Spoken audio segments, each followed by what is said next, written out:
ciidamada xoogga dalka Soomaaliyeed ayaa maanta si rasmi ah ula wareegay amniga guud ee madaxtooyada qaranka ee Villa Soomaaliya.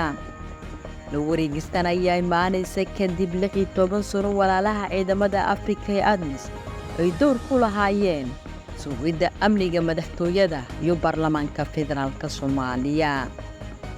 Munaasabad ku qabsoontay Villa Soomaaliya oo ay ka qayb galeen taliyaha ciidanka xoogga dalka Saraakiil guuto Ibraahim Sheekh Muxudiin, agaasimaha guud ee madaxtooyada Mudane Cabdixakiin Maxamed Yuusuf iyo wakiilada Midowga Afrika iyo qaramada Midoobay ee Soomaaliya ay ciidamada xoogga dalka kula wareegeen amniga madaxtooyada qaranka.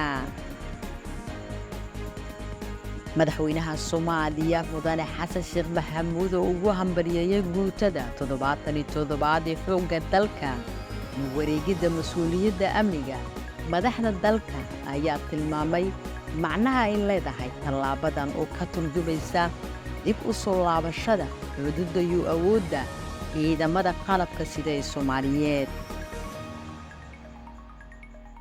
taliyaha ciidanka xoogga dalka Saraakiil guuto Ibraahim Sheekh ayaa kormeeray ciidamada ilaalada madaxtooyada oo u soo bandhigay siday ugu diyaarsan yihiin sugidda amniga madaxda dalka.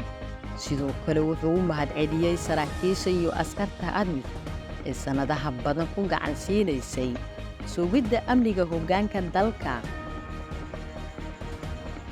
Arrintan ayaa ka dhigan in hadda kadib amniga xafiisyada madaxweynaha iyo ra'iisul wasaaraha ay sugi doonaan ciidamada Soomaaliyeed, taasi oo soo gabagabeynaysa ciidamadii ajnabiga ahaa ee madaxtooyada joogay tan iyo sanadkii 2007.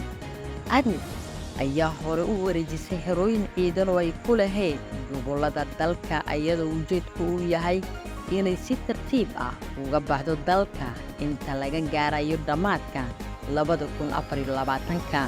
Dowladda Soomaaliya oo haatan wado dadaalo dheeraad ah ayaa qorsheynaysa inay sugato amnigeeda, sidoo kalena ay kala wareegto ciidamada howlgalka ADMIS.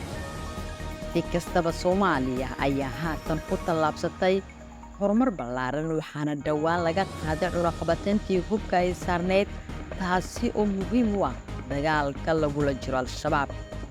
Raja Cabdullaahi Salaam, magaalada Muqdisho.